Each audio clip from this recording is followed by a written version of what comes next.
Hello বন্ধুরা, আপনারা আমার ইউটিউব চ্যানেলে স্বাগত। আজ আমি আপনাদের সাথে শেয়ার করব কিভাবে চিংড়ি ভাপা বানানো হয়। এটা অনেকেই বানিয়ে থাকেন, আমি কিভাবে বানাবো সেটা আপনাদের করে দেখাবো। আমি এখানে 300 গ্রাম চিংড়ি মাছ নিয়েছি। আমি চিংড়ির খোলাগুলো ভালো করে ছাড়িয়ে নিয়েছি, আর চিংড়ির পিঠের দুদিকে যে কালো সুতোর মতো অংশ থাকে সেটাকে আমি বের করে নিয়েছি, কারণ এটা শরীরের পক্ষে ভালো নয়।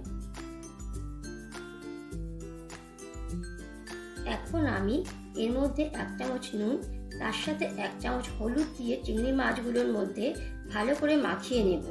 মাখিয়ে আমি 10 মিনিট মতো রেস্টে রেখে দেব।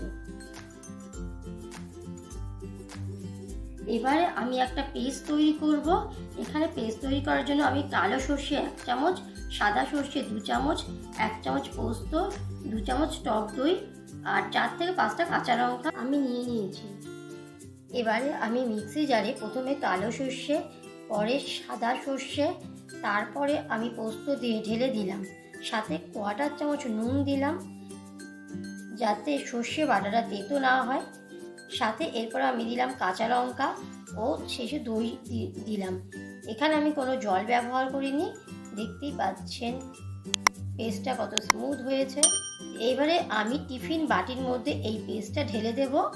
এবারে মিক্সিতে যে পেস্টটা লেগে রয়েছে ওর মধ্যে সামান্য একটু জল দিয়ে ওই টিফিন বক্সের মধ্যে আমি ঢেলে দেব। এবার আমি নুন হলুদ মাখানো চিংড়ি মাছগুলো টিফিন বক্সের মধ্যে ঢেলে দেব। দিয়ে ভালো করে আমি মাখিয়ে নেব মশলাগুলো চিংড়ি মাছের মধ্যে। এরপর আমি 1/4 চামচ নুন দেব, কারণ এর আগে আমি নুন ব্যবহার করেছি, আপনারা বুঝে নুন ব্যবহার করবেন। আর এরপর সামান্য একটু হলুদ দেব। মাছের গায়ে যেহেতু হলুদ মাখানো আছে সেই জন্য আমি অল্প হলুদ দিয়েছি। আর এরপর থেকে আমি কাঁচা সর্ষের তেল 2 চামচ ছড়িয়ে ঢেলে দেব, কারণ সর্ষের তেলে ভাপাটা বেশি ভালো হয়, অন্য কোনো তেলে ভালো হয় না। এরপর ওপর দিয়ে 2টো কাঁচা লঙ্কা চিড়ে দিয়ে দেব। আমি একটা চামচের সাহায্যে এবার ভালো করে মাছগুলোর সাথে পেস্টটা মাখিয়ে নেব, যাতে ভালো করে মাছগুলোর মধ্যে মশলাগুলো যাতে ভালো করে ঢোকে। এখানে আপনারা 2 চামচ নারকেল কোড়া পেস্ট করে দিতে পারেন, সেক্ষেত্রে টক দই না দিলেও হবে।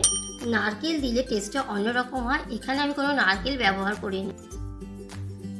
এবার আমার মশলাগুলো ভালো করে মাখানো হয়ে গেছে। এবার আমি টিফিন কৌটোর ঢাকা বন্ধ করে দেব।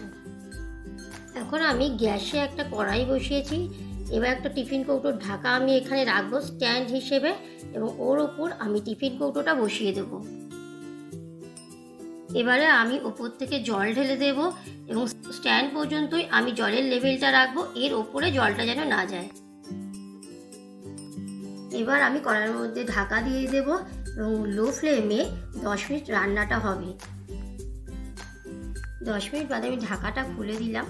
দেখতে পাচ্ছেন ঠান্ডা হওয়ার পর আমি দেখাচ্ছি কীরকম হয়েছে। দেখতেই পাচ্ছেন আমার চিংড়ি ভাপা রেডি হয়ে গেছে। এটা গরম গরম ভাতের সাথে পরিবেশন করবেন, এবং এটা খেতেও খুব সুস্বাদু লাগে।